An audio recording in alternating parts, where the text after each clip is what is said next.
이런 무한합에 대해서 생각해 봅시다. 이것은 n이 1부터 무한대로 갈 때 n분의 1을 무한히 합한 무한급수로서 흔히 조화급수라고 불리웁니다. 급수의 각 항은 이처럼 이전에 나타나는 항보다 크기가 작지만 이들의 합은 무한대로 발산합니다. 이를 증명해 봅시다. 조화급수의 첫째 항, 즉 1은 이 막대의 넓이와 같습니다. 조화급수의 둘째 항 2분의 1은 이 두 번째 막대의 넓이와 같습니다. 계속해서 세 번째 항 3분의 1은 이 막대의 넓이와 같고 네 번째 항은 이 막대의 넓이와 같을 것입니다. 이런 막대들의 넓이를 무한하게 합한 것이 곧 조화급수의 항들을 무한히 합한 결과가 될 것입니다. 그리고 이제 fx는 x분의 1의 그래프를 막대들이 그려진 평면에 그려봅시다. 이런 식으로 그려질 것입니다. 각 막대의 왼쪽 모서리와 fx의 그래프가 만나고 그 외 지점에서는 fx의 그래프가 막대의 경계보다 아래에 위치합니다. 따라서 1부터 무한대까지 fx 그래프 아래의 면적은 막대 면적의 무한합, 즉 조화급수보다 작을 것입니다. fx는 x분의 1이고 이를 적분하면 ln x가 되므로 1부터 무한대까지의 정적분 결과는 무한대로 발산합니다. 조화급수는 이보다 크므로 수렴하지 않고 발산하리라는 것을 알 수 있습니다.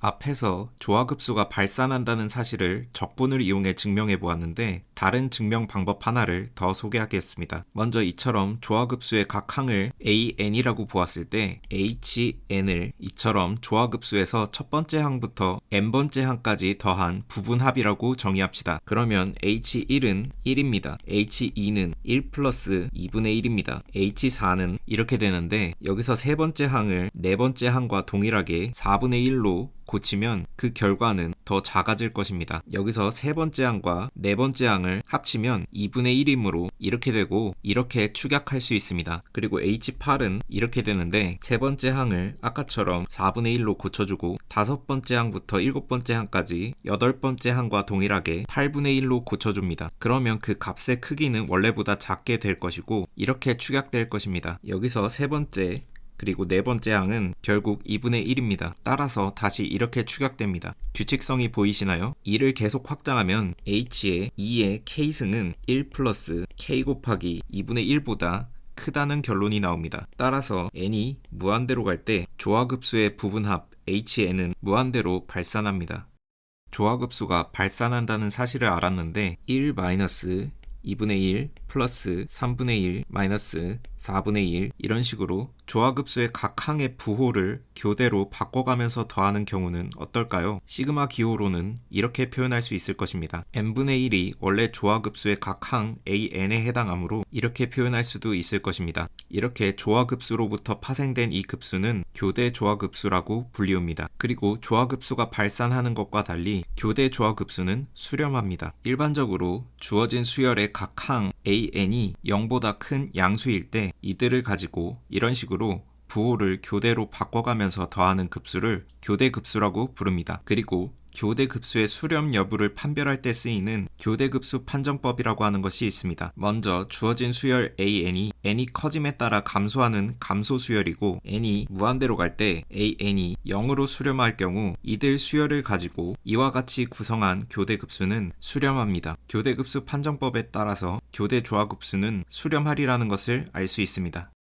교대 조화급수가 수렴한다는 사실을 확인했으니 이번에는 정확히 어떤 값에 수렴하는지 알아봅시다. 기존의 시그마 표현에서 n을 0부터 시작하는 것으로 수정하면 이와 같이 나타낼 수 있습니다. 이제 교대 조화급수의 부분합 ak를 정의합시다. ak는 n이 0부터 k-1까지 가면서 -1의 n승 곱하기 n 플러스 1분의 1을 합한 것입니다. 교대 조화급수의 처음 k개의 항을 합한 것이죠. 이 식을 뭔가 다른 형태로 표현할 수 없을까요? x의 n승의 부정적분이 n 플러스 1분의 1의 x의 n 플러스 1승의 플러스 c라는 사실을 기억합시다. 여기서 적분 구간을 0부터 1로 한다면 이것을 계산하면 되고 그 결과는 n 플러스 1분의 1이 됩니다. 따라서 ak에 대한 기존의 표현을 이런 식으로 바꿔줄 수 있습니다. 그리고 적분의 선형성에 의해서 유한계의 합을 나타내는 시그마를 적분 안으로 옮길 수 있습니다. 이렇게 말이죠. 여기서 n제곱을 묶어주면 이렇게 됩니다. 적분 안에 이러한 형태의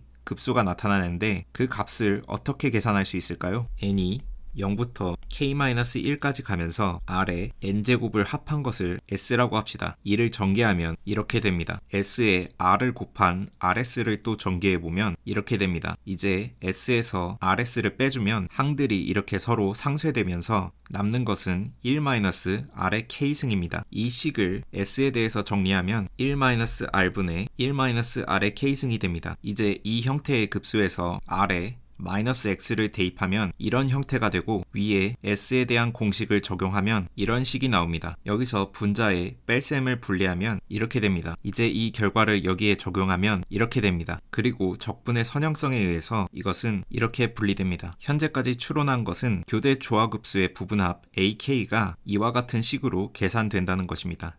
여기서 추론을 이어갑시다. 우변의 첫째 항의 적분을 풀면 이렇게 될 것입니다. x에 1을 대입하면 자연로그 2가 되는데 x에 0을 대입한 자연로그 1은 0이 되므로 자연로그 2가 적분의 결과입니다. 그리고 우변의 둘째 항에서 적분 내의 분자 부분의 부호를 분리하면 이렇게 될 것입니다. 적분의 변수와 관련 없는 마이너스 1의 k승을 적분 밖으로 빼내면 앞에 마이너스와 합쳐져서 마이너스 1의 k 플러스 1승으로 표현될 것이고 적분 내의 식이 이렇게 남습니다. 여기서 우변의 첫째 항인 자연로그 2를 좌변으로 이항시켜 줍시다. 그러면 ak 마이너스 자연로그 2는 이와 같습니다. 여기서 양변의 절대값을 취해줍시다. 그러면 좌변은 ak와 자연로그 2의 오차가 되고 우변에서 마이너스 1은 소거돼서 이렇게 될 것입니다. 여기서 삼각부등식에 의해서 이 부등식이 성립합니다. 삼각부등식은 실수에 대해서 이런 대소관계가 성립함을 알려주는데 두 수를 더할 때 전체의 절대값 기호를 적용한 것보다 각 수의 절대값 기호를 적용해서 더하는 것이 크거나 같다는 것입니다. 이 원리는 적분에도 적용되어 일반적으로 이것보다 이것이 더 크거나 같습니다. 그런데 이 상태에서 적분 구간에 의해서 x가 0부터 1까지로 제한되므로 여기에 분자 분모가 음수가 될 일이 없기 때문에 이렇게 절대값 기호를 제거해도 무방합니다. 그리고 분모의 식 x 플러스 1은 언제나 1 이상의 값이므로 분모를 제거한 이 식과 이런 대소관계가 성립할 것입니다. 그리고 이것은 이와 같이 쉽게 적분될 수 있는 형태입니다. x의 값을 대입하면 k 플러스 1분의 1이 됩니다. 결과적으로 ak와 자연로그 2의 오차는 k 플러스 1분의 1보다 작거나 같고 오차는 절대값이므로 0 이상인 것은 자명합니다. 여기서 k를 무한대로 보내면 둘의 오차는 0으로 수렴할 것입니다. 이는 ak의 극한인 교대 조화급수가 자연로그 2로 수렴한다는 사실을 말해줍니다. 교대 조화급수가 자연로그 2로 수렴하는 사실을 알았는데 이 급수의 항의 순서를 바꿔서 이와 같이 원래 순서에서 양수인 항 하나에 음수인 항 2개가 따라오도록 한 다음 항 3개씩을 묶어서 생각합시다. 이제 괄호 안에서 앞에 2개 항에 대해서만 그 값을 계산해주면 이런 형태가 될 것입니다. 이제 모든 항에서 공통인수 2분의 1을 빼내면 이렇게 될 텐데 2분의 1과 곱해진 이 항들의 합들은 결국 원래의 교대 조화급수입니다. 그리고 우리는 이것들의 합이 자연로그 2로 수렴한다는 사실을 알고 있습니다. 그러므로 이 전체는 2분의 1 곱하기 자연로그 2로 수렴합니다. 교대 조화급수에서 항들의 순서를 바꾸기만 했을 뿐인데 수렴하는 값이 자연로그 2에서 이렇게 변한 것입니다. 어떻게 된 걸까요? 앞에서와 같은 교대 조화급수의 모순적인 성질을 이해하기 위해서 먼저 재배열 급수라는 개념을 살펴봅시다. 어떤 급수가 이렇게 주어졌을 때 시그마를 자연수에서 자연수로 가는 전단사 함수라 합시다. 이와 같은 함수 시그마를 치환이라 합니다. 그러면 1부터 순서대로 자연수를 입력시켰을 때 대응되는 치환의 결과로 이런 급수를 파생시킬 수 있습니다. 이는 원래 급수에서 항들이 나타나는 순서를 바꾼 것으로 재배열 급수라 합니다. 예를 들어 시그마 n을 n이 홀수일 때는 n 플러스 1을 출력하고 n이 짝수일 때는 n-1을 출력하는 함수라 합시다. 그러면 이렇게 원래 급수에서 홀수번째 항과 짝수번째 항이 나타나는 순서가 뒤바뀐 재배열 급수를 유도할 수 있습니다. 이제 리만 재배열 정리라고 하는 재배열 급수에 대한 놀라운 사실을 알아봅시다. 이와 같이 어떤 급수가 수렴하는 반면 급수의 각 항에 절대값을 적용한 급수는 발산한다고 해봅시다. 그러면 임의의 실수에 대해서 적절한 치환이 있어서 원래 급수의 항들을 재배열시켜주면 해당 실수로 수렴되도록 만들 수 있습니다. 우리는 교대 조화 급수가 자연로그 2로 수렴한다는 사실을 알았습니다. 그런데 그 전에 조화급수는 발산한다는 사실도 확인했습니다. 교대 조화급수의 각 항을 AN으로 나타낸다면 조화급수의 각 항은 AN의 절대값이 될 것입니다. 위는 수렴하고 아래는 발산합니다. 즉 교대 조화급수는 리만 재배열 정리가 적용될 수 있는 급수이기 때문에 이와 같이 항들의 순서를 바꿔 2분의 1 곱하기 자연로그 2로 수렴하도록 만들 수 있었던 것입니다. 리만 재배열 정리는 언뜻 믿기 힘든 결과인데 이를 증명해 보도록 합시다.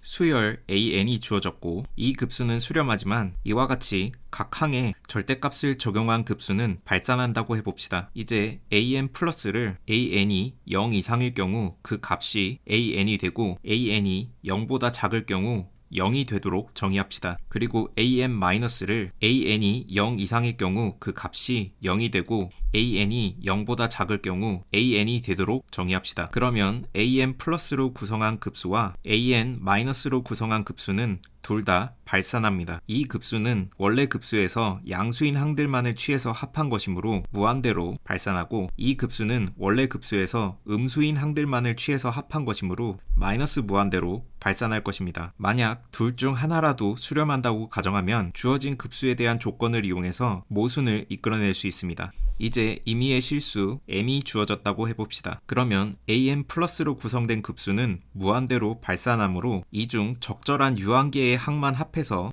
m보다 크게 만들 수 있을 것입니다. 여기서 p1을 그렇게 할 수 있는 최소의 수라고 합시다. 그리고 an-로 구성된 급수는 마이너스 무한대로 발산하므로 위의 부등식 좌변에 적절한 유한계의 항만 합해서 다시 m보다 작게 만들 수 있을 것입니다. 여기서 q1을 그렇게 할 수 있는 최소의 수라고 합시다. 그리고 다시 p1보다 큰 p2라는 적절한 수가 있어서 다시 항들의 합이 m보다 크게 만들 수 있을 것입니다. 마찬가지로 p2는 그렇게 할 수 있는 최소의 수입니다. 이런 식으로 급수의 부분합과 m과의 대소관계가 계속 교대로 역전되도록 항들이 더해지는 순서를 이와 같이 무한하게 나열할 수 있습니다.